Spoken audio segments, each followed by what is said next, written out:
हिंदी में एक कहावत है, कलम हमेशा तलवार पे भारी पड़ती है। और इस कहावत को सच साबित करते दो भाई मदन्ना और अखन्ना। तो आज बात करते हैं उन दोनों भाइयों की जिन्होंने कुछ ऐसे कारनामे किए जो यह बात सिद्ध करती है कि कलम हमेशा तलवार पे भारी पड़ती है। ये दोनों भाई इतिहास में इतना महत्व रखते थे जिसे आज हम लोग भूल चुके हैं। मदन्ना और अखन्ना गोलकुंडा की रियासत में छोटे छोटे पदों पे काम करते थे। 1666 में मदन्ना गोलकुंडा में एक क्लर्क के तौर पे काम करता था। धीरे धीरे वह इस पद से ऊपर उठा और एक बार गोलकुंडा की रियासत में जब उत्तराधिकार के प्रश्न पे झगड़ा हुआ तो मदन्ना ने और उसके छोटे भाई खन्ना ने अबुल हसन कुतुब शाह को गद्दी पे बिठा दिया।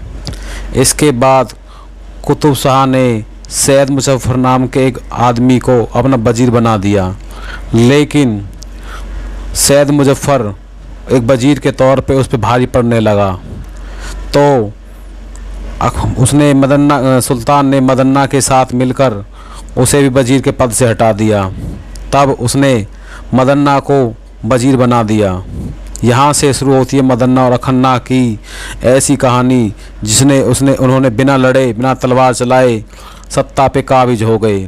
वैसे तो ये दोनों ब्राह्मण परिवार से ताल्लुक़ रखते थे, फिर भी इन्होंने सुल्तान को खुश करने के लिए जजिया कर लगा दिया, जिसके कारण सुल्तान इतना खुश हो गया कि उन्होंने मदन्ना और खन्ना को अपना विश्वास पात्र समझकर सारी सत्ता उसके हाथ में सौंप दी। इसके बाद मदन्ना ने अपने भाई खन्ना को सेनापति बना दिया। उन्होंने डच ईस्ट इंडिया कंपनी के साथ मिलकर गोलकुंडा के व्यापार को उन्नत कर दिया। इस समय को गोलकुंडा का स्वर्णिम काल कहा जाता है। धीरे धीरे उन्होंने सुल्तान को इतना शक्ति विहीन कर दिया कि सुल्तान को ऐश और आराम के सारे सामान मुहैया करवाकर उसे महल में बंद कर दिया और खुद सत्ता पर काबिज हो गए। उन्होंने सुल्तान को 1.5 लाख रुपए सालाना की रकम देना शुरू कर दिया और उसे सत्ता से दूर कर दिया। सारे पदों पर उन्होंने ब्राह्मण और हिंदुओं की नियुक्ति करनी शुरू कर दी।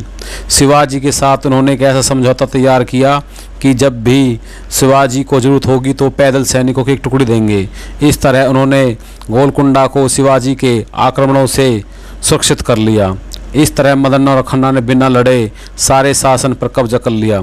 ऐसा भी कहा जाता है कि उनके जासूस मुगल दरबार तक में शामिल थे, लेकिन सन 1683 में जब औरंगजेब ने अपना दक्कन अभियान शुरू किया तो उन्हें बड़े धोखे से एक भीड़ के रूप में कत्ल करवा दिया।